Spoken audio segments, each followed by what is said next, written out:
सबसे पहले मैं आपसे ये जानना चाहूँगी कि आखिर में लीवर सिरोसिस क्या होता है और कैसे इससे इसकी जो शुरुआत है वो हमारी बॉडी में होती है? हाँ, हम इसको ऐसे समझते हैं कि लिवर नॉर्मली ना काफ़ी स्मूथ ऑर्गन है, अगर उसको हम हुँ, देखें बॉडी के अंदर। और लिवर में बहुत ही एक अच्छी यूनिक कैपेसिटी है रीजनरेट करने की।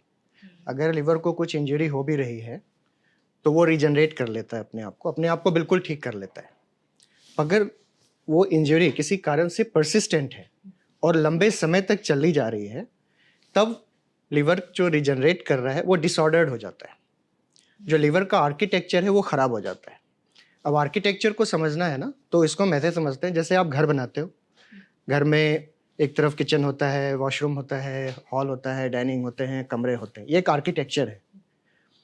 अब कोई घर खंडहर है, ये कहने के लिए क्या होगा, ये आर्किटेक्चर आप हटा दो, ट्रू। है ना? हुँ, तो उसको हम बोलते हैं इट्स अ रबल। अब ये खंडहर बन चुका है, राइट? वो दीवारें गिर चुकी हैं, छत नहीं है। जो उसका आर्किटेक्चर था, वो बिगड़ चुका है। वैसे ही लिवर एक आर्किटेक्चर को फॉलो करता है।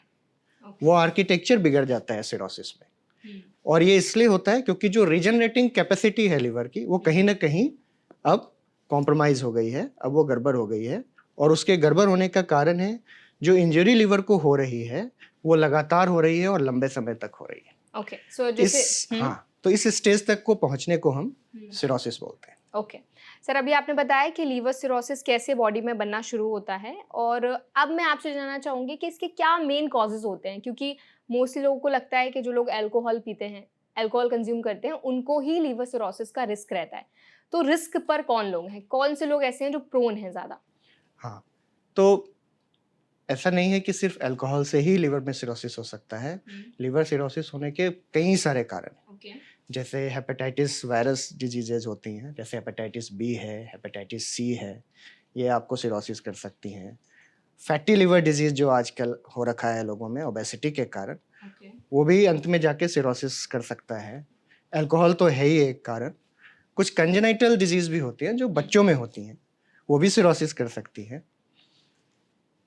एक और जो मुख्य कारण है सिरोसिस होने का, वो है कि जो आपकी खुद की इम्यूनिटी है, हुँ, जो नॉर्मली जिसको लड़ना है वायरस से, बैक्टीरिया से, बाहर के इन्फेक्शन से, वो आपकी बॉडी को ही नुकसान पहुँचाने लगती है, जिसको हम ऑटो इम्यूनिटी बोलते हैं।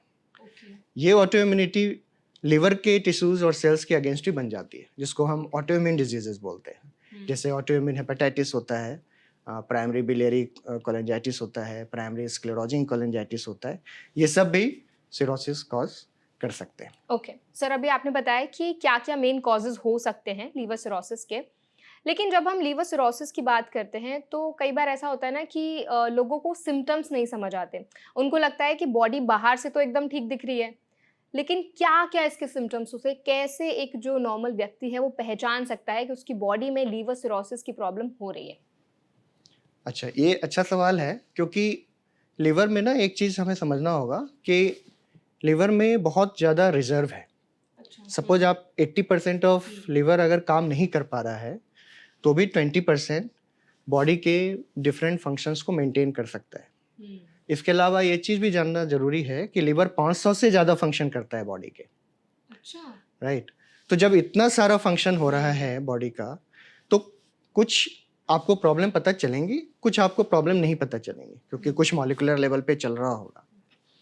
जनरली जो इनिशियल सिम्पटम्स आते हैं, जो बहुत अर्ली टाइम में आते हैं, वो बहुत स्पेसिफिक टू द लिवर नहीं होते हैं। हुँ, जैसे थकान होना ज़रूरत से ज़्यादा, ओके, या एक तरह की भूख का नहीं लगना, उल्टी का सेंसेशन रहना, आपका वज़न कम हो जाना, ये सब चीज़ें हो सकती हैं।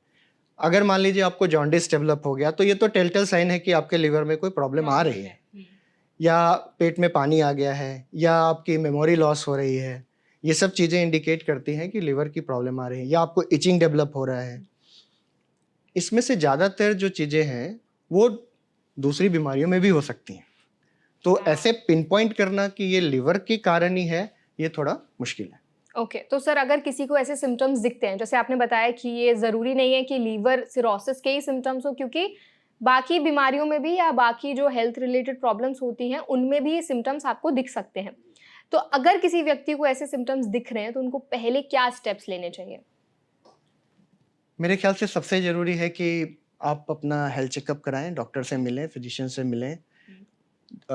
जो ब्लड टेस्ट हैं, ब्लड टेस्ट कराएँ, अल्ट्रासाउंड कराएँ, तो उससे मोटा-मोटी एक जानकारी हमें मिल जाती है कि पेशेंट को क्या प्रॉब्लम है। ये सिम्पटम्स का रीज़न क्या है? क्या ये लिवर की प्रॉब्लम के कारण आ रहा है या ये किडनी की प्रॉब्लम्स के कारण है या किसी दूसरे ऑर्गन के प्रॉब्लम के कारण ये सिम्पटम्स आ रही हैं। बिल्कुल। सर हम लीवर सिरोसिस की बात करते हैं और एक होता है लीवर फाइब्रोसिस, तो इन दोनों में क्या डिफरेंस होता है?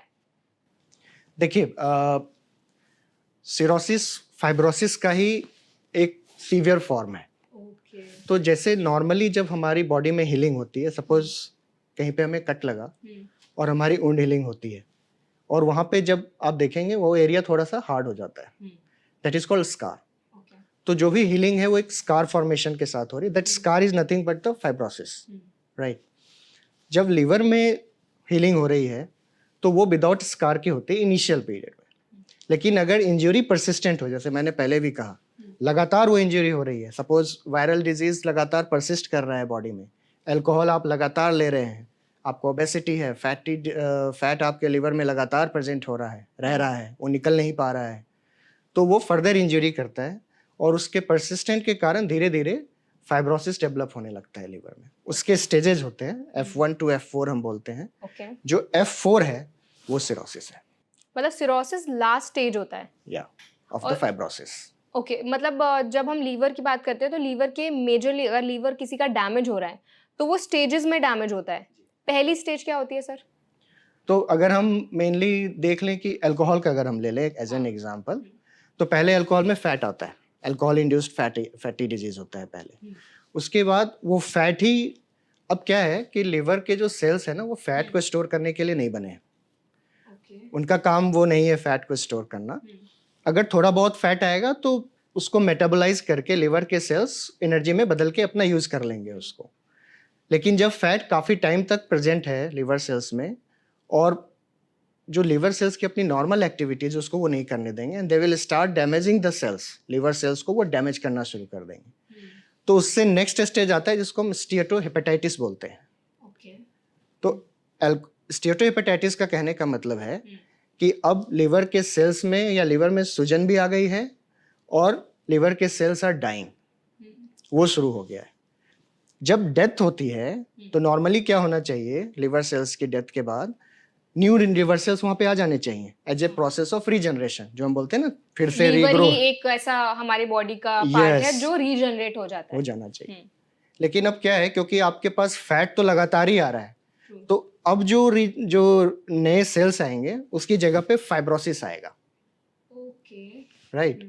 तो वो जब फाइब्रोसिस के फिर स्टेजेज आएंगे, तो वो जैसे स्टीएटोहेपेटाइटिस है तो फाइब्रोसिस के स्टेजेज अब शुरू हो गए हैं, फाइब्रोसिस आना शुरू हो गया है, यानी कि अब लिवर हार्ड होना शुरू हो गया है, स्कार बनना शुरू हो गया है, और जैसे ही वो F4 तक पहुंचेगा तो वो सिरोसिस हो जाएगा। तो alcoholic fatty liver disease, alcoholic steatohepatitis, then cirrhosis, ये स्टेजेस में चलता है। ओके, तो हम कह सकते हैं कि सिरोसिस लास्ट स्टेज होती है।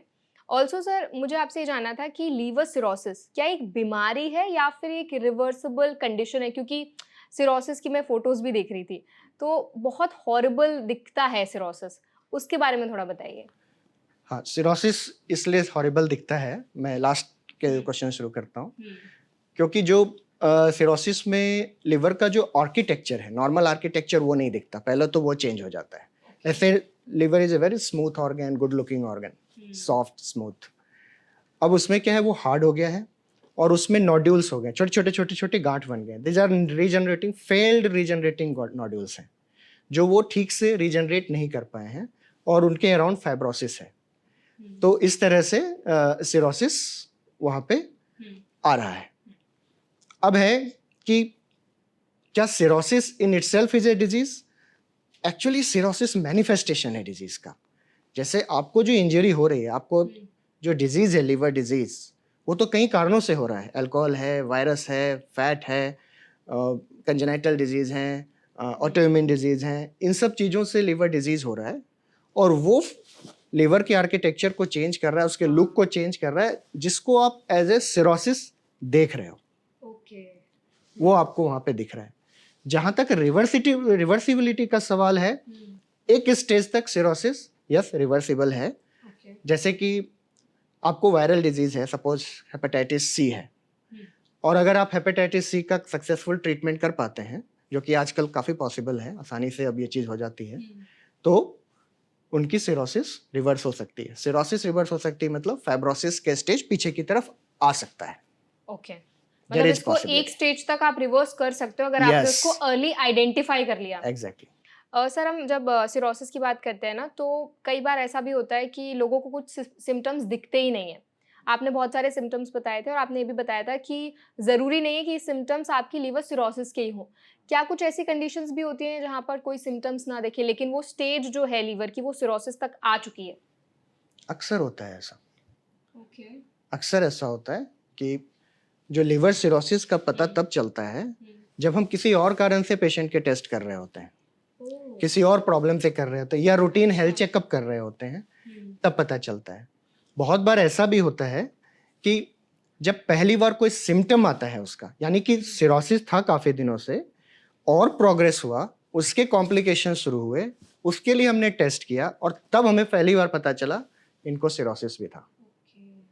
जैसे ऐसे कई पेशेंट्स आते हैं हमारे पास जिनको हेपेटाइटिस बी होता है और कभी उनको पेट में पानी आ गया या जॉन्डिस हो गया या खून की उल्टी हुई या दिमाग पे असर आया, मेमोरी लॉस हो रहा है, ये सब चीज़ें जब होने लगती हैं तो ऑब्वियसली उनकी जांचें शुरू होती हैं। तब उन्हें पता चलता है कि उन्हें हेपेटाइटिस बी या सी भी था, उन्हें सिरोसिस भी था। इससे पहले तो वो बिल्कुल ठीक थे। आप उनसे पूछोगे तो वो कहेंगे मैं तो बिल्कुल ठीक था, मुझे कोई प्रॉब्लम नहीं थी अभी से महीने भर पहले और आज से मुझे ये प्रॉब्लम शुरू हो गई है। तो इन दैट सेंस हम कह सकते हैं कि sometimes it is quite possible कि आपको कोई प्रॉब्लम नहीं दिख रही हो एज़ सच। मतलब आप बाहर तो ऑल ओके दिख सकती है आपकी बॉडी, लेकिन अंदर वो बहुत ज़्यादा डैमेज आपकी बॉडी को कर सकता है। कर सकता है। और सर किस एज ग्रुप में लीवर की प्रॉब्लम ज़्यादा देखने को मिलती है? जन्म से लेके अच्छा। बुढ़ापे तक किसी भी एज में लिवर की प्रॉब्लम हो सकती है। जेनेटिक भी होता है ये? जी हाँ, जेनेटिक भी होता है, कंजेनाइटल भी होता है और अर्ली यंग एज में भी होता है, ओल्ड एज में भी होता है। तो आप जन्म से लेके किसी भी एज तक आप देख सकते हैं लिवर की तो प्रॉब्लम। आपके पास कभी ऐसे कोई केसेस आए हैं जहाँ पे एक बिल्कुल यंग बच्चा आपके पास आया हो जिसका आपने जब उसको एग्जामाइन किया हो तो उसको लीवर सिरोसिस की प्रॉब्लम आइडेंटिफाई हुई हो? हाँ, बिल्कुल ऐसा होता है।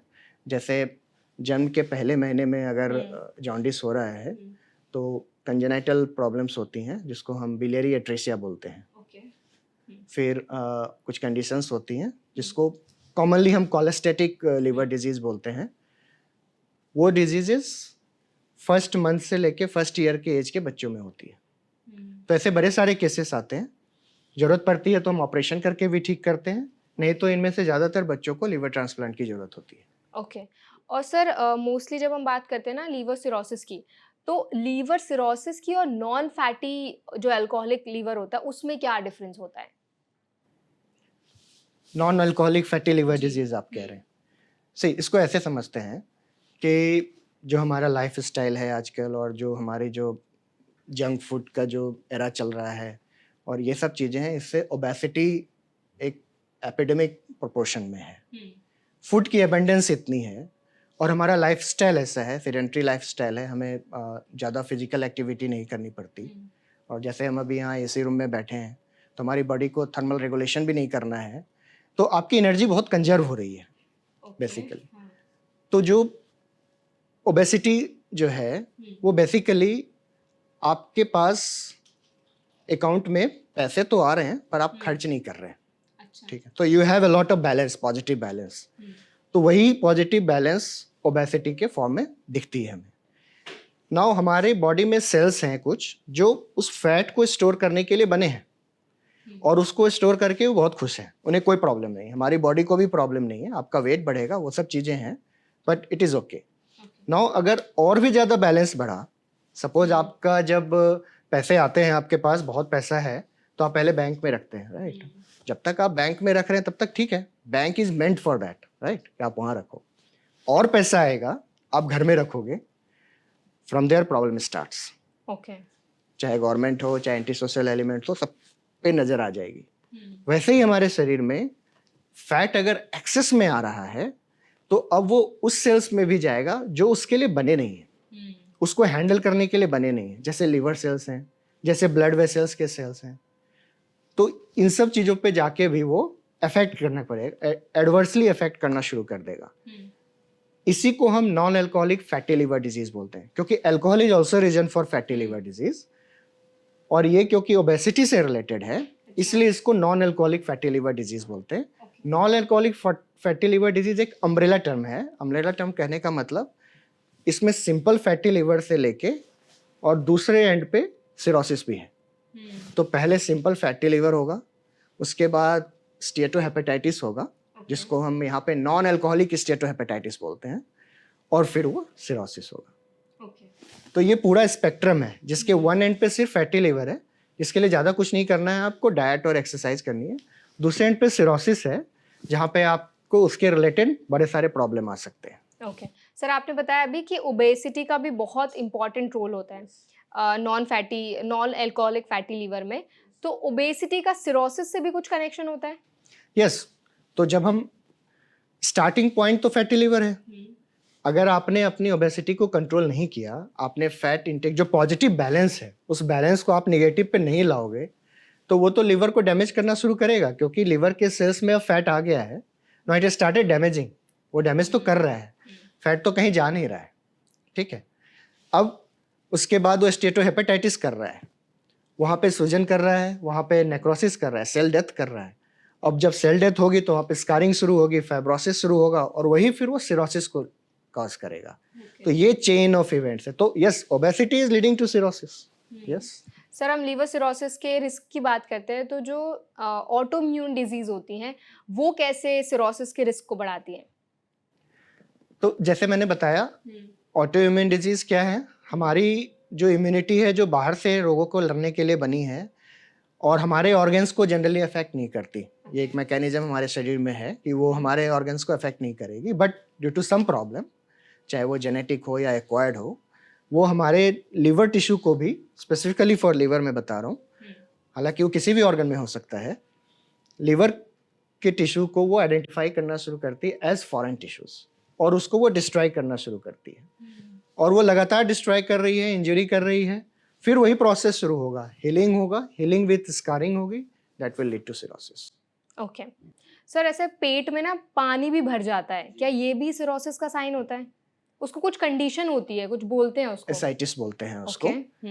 हाँ, ये भी अच्छा सवाल है। देखिए, पेट में पानी आना सिर्फ सिरोसिस के कारण हो जरूरी नहीं है। Yes, it is an important complication of cirrhosis, ये है, लेकिन अगर आपकी किडनी में प्रॉब्लम है तो भी पेट में पानी आ सकता है।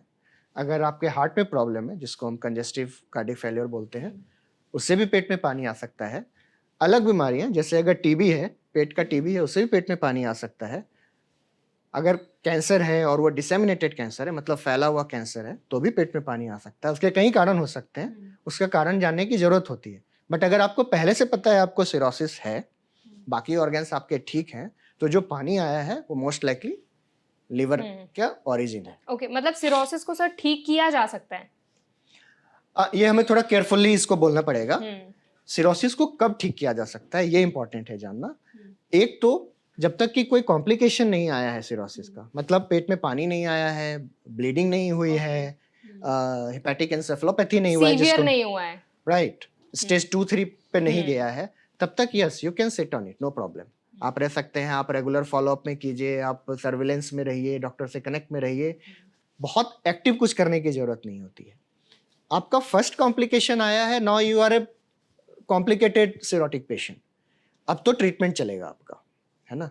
और वो प्रॉब्लम किस तरह से बढ़ती है, कितनी तेजी से बढ़ती है, उस पर डिपेंड करेगा आपका लाइफ कितना रहेगा। और अगर प्रॉब्लम ज़्यादा बढ़ती है और मेडिकल ट्रीटमेंट से भी कंट्रोल अगर नहीं हो रहा है, देन लिवर ट्रांसप्लांट चाहिए होता है। और सर, जिन लोगों को लीवर सिरोसिस की प्रॉब्लम होती है, कई बार ये भी देखा जाता है कि उनकी स्किन पर ब्रूसिंग जैसा दिखता है, या उनकी स्किन ना हील बहुत धीरे धीरे होती है। ऐसा क्यों होता है, इसके बारे में थोड़ा बताइए। तो जो जब लिवर की प्रॉब्लम होती है, तो लिवर बहुत सारे क्लॉटिंग फैक्टर्स को बनाता है। 500 फंक्शंस जो लिवर कर रहा है, उसमें एक सेट ऑफ फंक्शंस जो है वो है कि क्लॉटिंग फैक्टर्स को बनाता है।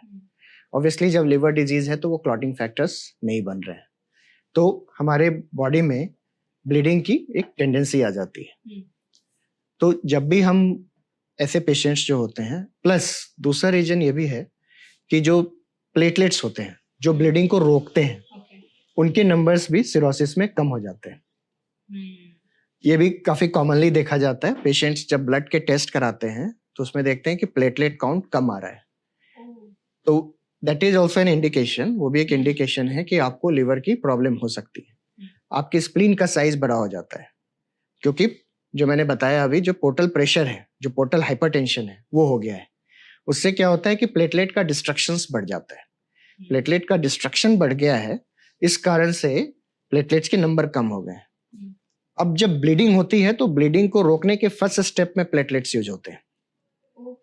अब उनके नंबर कम हैं तो इजी ब्रूजिंग ऐसे पेशेंट्स में देखी गई है। तो